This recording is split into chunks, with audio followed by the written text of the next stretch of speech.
Este es el libro Cuando los árboles hablan. Cómo alcanzar el disfrute de la vida y ser feliz en el proceso. Capítulo 2. La autoestima de fuego. El parque contaba con identidad propia y una fuerte presencia. A simple vista, una gran variedad de espacios diferentes, conectados y embellecidos mediante una amplia gama de elementos vivos y construidos, en la que el arbolado, alto, viejo y variado, era el rasgo principal.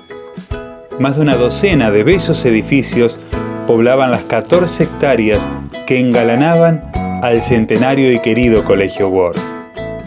Aún quedaban restos de la desnudez invernal pasada que contagiaba el aire de cierta nostalgia. Sin embargo, también enfatizaba la percepción sentimental del lugar. Frondoso observaba detenidamente, tratando de hallar el árbol de fuego que, según comprendía, se vería resaltado por su floración. El retoñar primaveral comenzaba a cubrir de buena sombra los diferentes patios, imprescindible en este sector del país con veranos calientes y luminosos, cambiando así la melancolía en alegría. En cualquier jardín, el ceibo es una presencia llamativa. Se adueña de él con su porte majestuoso, de follaje espeso y elegante, y la belleza incomparable de sus llameantes flores. En este predio destaca precisamente el árbol descrito por el zorzal y que se ha convertido en estampa icónica del propio parque. Es el mejor enclave para estos seres de fuego, por el maravilloso entorno recreado, junto a las glorietas de las glicinas. Fue sencillo encontrarlo, pensó mientras lo observaba detenidamente por encima del salón comedor. Sin embargo, le resultaba extraño el comentario que le había hecho el zorzal respecto del ceibo, un poco avanzado en años, pues no podía creer la fortaleza y juventud que irradiaba, un verdadero regalo de la naturaleza. ¿Eres tú el dueño de esta semilla?, preguntó Frondoso.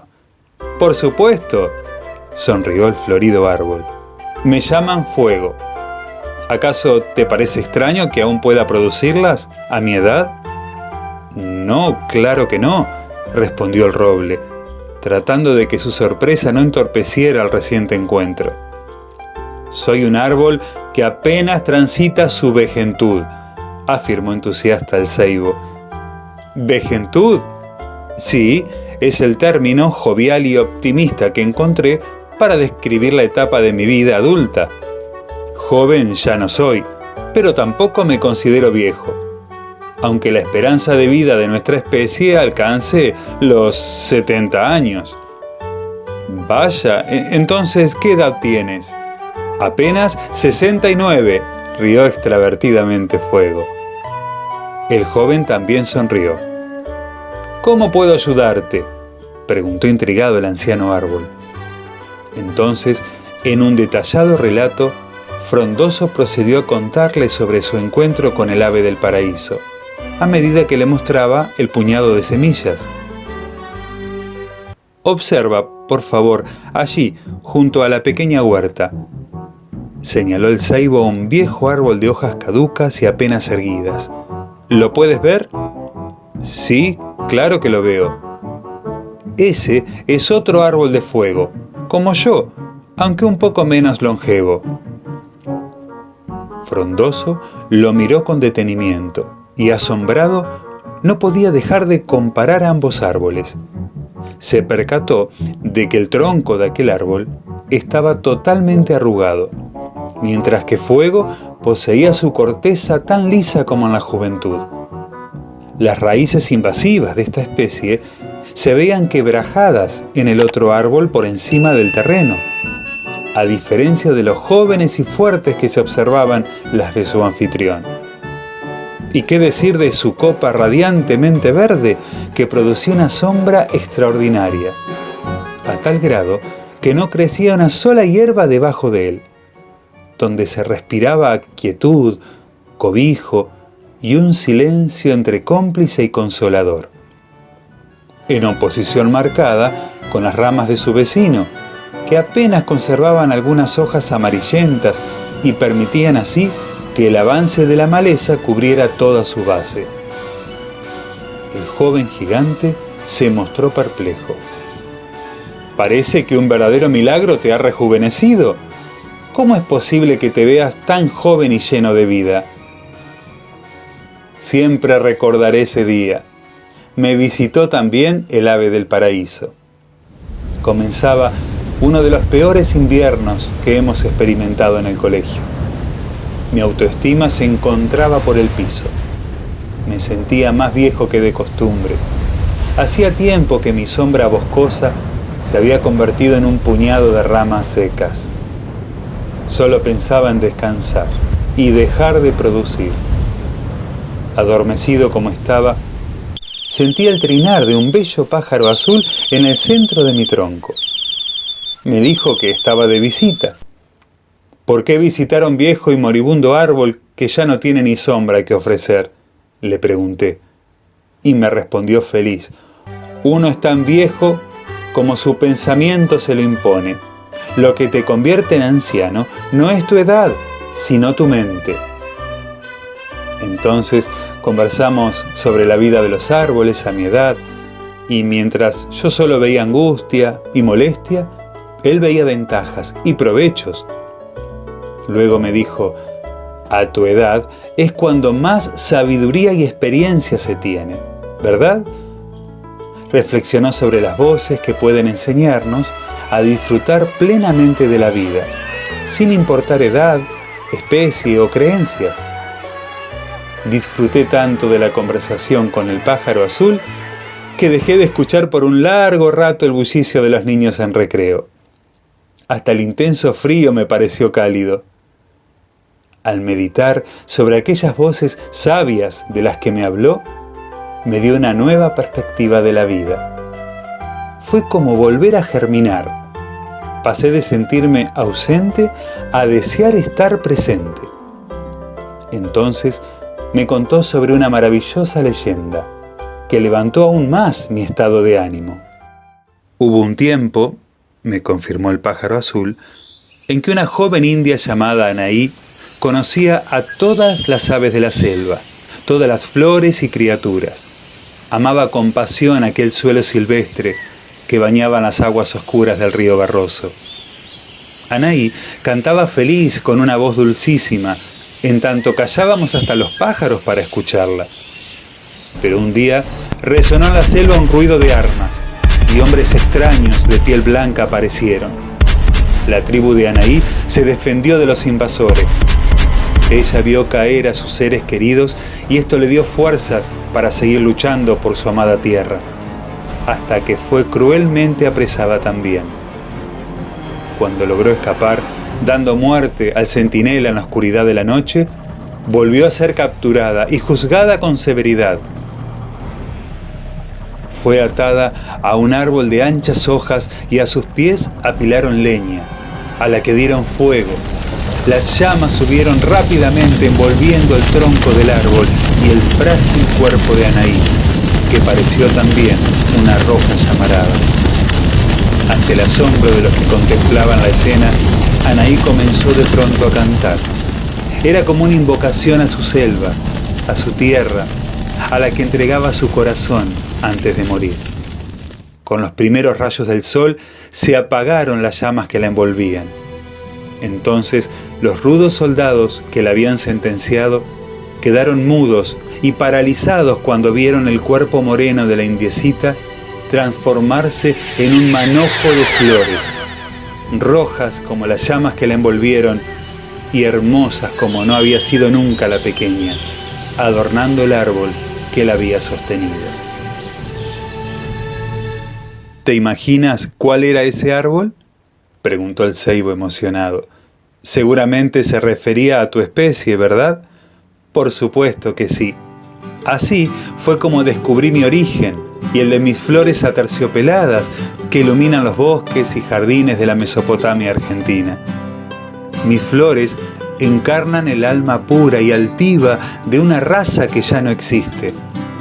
imagínate el orgullo que sentí hace algunas décadas atrás, cuando fui declarado productor de la flor nacional argentina por decreto.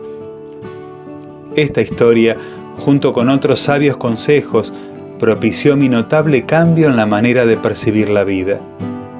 Claro que en realidad nada había cambiado, solo mi interior, mis pensamientos, mis deseos.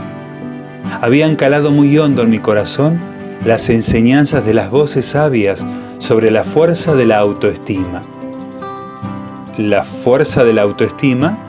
Claro, el poder que influye en todo tu ser, la imagen que tienes de ti mismo, todo aquello que crees y piensas acerca de ti. Una de las causas por las que muchas criaturas son infelices es que no se aceptan tal y como son. Gran parte de la creación crece y se desarrolla llena de complejos. En ocasiones son aspectos físicos, por ello dice, mi tronco está torcido, o mis flores son muy pequeñas, o mis frutos no tienen sabor. A veces los complejos corresponden al orden emocional y piensa, no soy tan inteligente como otros, o soy aburrido. De allí que, si no puedes disfrutar de tu propio ser, ¿cuánto menos podrías disfrutar plenamente de la vida? Frondoso meditó en sus propias debilidades de manera automática. Cuando tu estima es la apropiada, disfrutas plenamente de la vida, continuó Fuego. Te frustras menos cuando cometes errores, te recuperas más rápido de los reveses y estableces mejores relaciones con el resto de la creación. La autoestima es también una fuente de motivación interna. Quien se valora a sí mismo está motivado, confía en su capacidad para resolver problemas y tomar decisiones. No se siente culpable cuando otros lo desaprueban. No pierde tiempo preocupándose en exceso por el pasado. Sabe mirar hacia atrás y aprender de él. Cuando mira a otras criaturas, no se siente ni superior ni inferior. Se reconoce como un ser único e irrepetible, con talentos y áreas para mejorar. Todo lo opuesto a la culpa o el autorrechazo que nace de los complejos e ideas negativas que podemos tener de nosotros mismos. ¿Y cuál es el origen de todos nuestros complejos?, preguntó el roble algo inquieto. Generalmente nace en nuestra infancia. Lo que llegamos a pensar acerca de nosotros mismos se forma especialmente cuando somos pequeños. Aprendemos de quienes nos rodean, a veces familiares, otras veces vecinos o incluso extraños. Somos como esponjas que lo absorben todo, lo que vemos, lo que oímos y hasta aquello que nos parece haber visto u oído. Piensa en este ejemplo. Un nuevo rosal del jardín, en el medio del rosedal, luce sus primeros pimpollos blancos demasiado compactos en apariencia y llenos de pulgones. Comienza a dudar de su poder para florecer y se pregunta, ¿por qué no soy capaz de producir rosas perfectas y perfumadas? ¿Acaso seré un inútil? ¿Será que soy un debilucho incapaz de enfrentar los pulgones que me invaden? O peor aún, cuando algunos adultos de su especie se percatan de su frustrada floración, afirman en reiteradas ocasiones, el problema contigo es que eres un incapaz, un debilucho y bueno para nada. Fue en ese momento cuando el pequeño rosal se convenció completamente de sus debilidades. Al presente piensa que es un incapaz, un debilucho y un bueno para nada. Ha guardado todos y cada uno de estos conceptos en su interior, encerrándolos con candado. ¿Por qué? Porque lo escuchó una y otra vez de adultos que, en teoría, lo amaban y deseaban lo mejor para él. Como reza un viejo refrán, la repetición es la madre de la retención. Se lo repitieron tantas veces que finalmente lo retuvo. Entonces, cada vez que llega la época de florecer, piensa de sí mismo: no voy a poder porque soy un bueno para nada. De este modo, comienza a evitar los obstáculos, a sentirse inferior al resto y a dejar de querer ser él mismo. ¿Existe una forma de comprender que todo lo que pensó sobre él mismo no era correcto?, indagó Frondoso. Desde luego, pero será de vital importancia realizarse un autoexamen sincero sobre cuáles son las verdaderas opiniones que tiene sobre sí mismo. ¿Te refieres a preguntarse algo así como ¿me considero realmente un inútil en todo?, interrumpió el joven roble. Por supuesto. Y luego razonar: ¿cómo sé positivamente que eso es verdad? Comúnmente, formamos nuestra propia opinión basándonos en lo que otros opinan de nosotros. Damos el poder a otro para que nos devuelva una especie de reflejo en el cual mirarnos. Sin embargo, permíteme mostrarte algo, subrayó Fuego.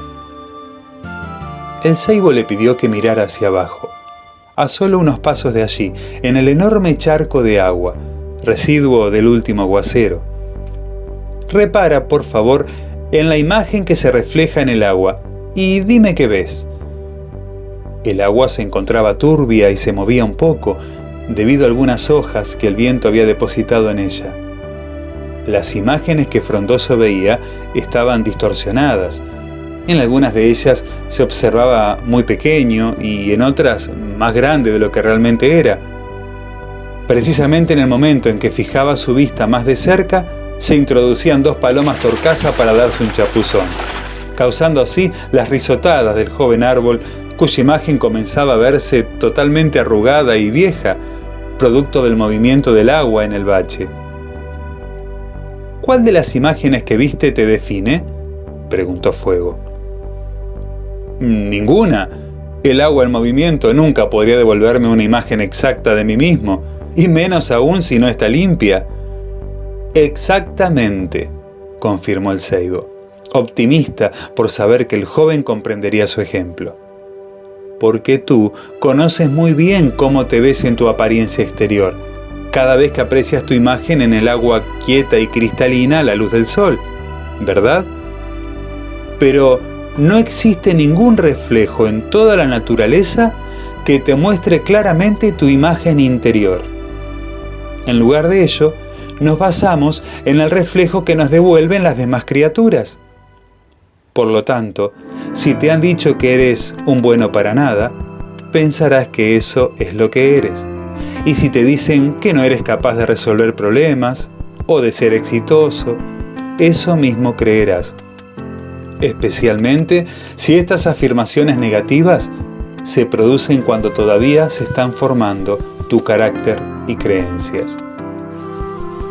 Ten en cuenta que las demás criaturas son reflejos en los que nos miramos, solo que reflejos distorsionados, como agua sucia en movimiento. Ellos tienen sus propios prejuicios y debilidades que incorporan en su opinión sobre ti, y por ende distorsionan la imagen que te transmiten. Hasta aquí el capítulo 2 del libro Cuando los árboles hablan. Disfruta de la segunda parte de este capítulo en el próximo video. Este ha sido otro aporte positivo para disfrutar de tu ser.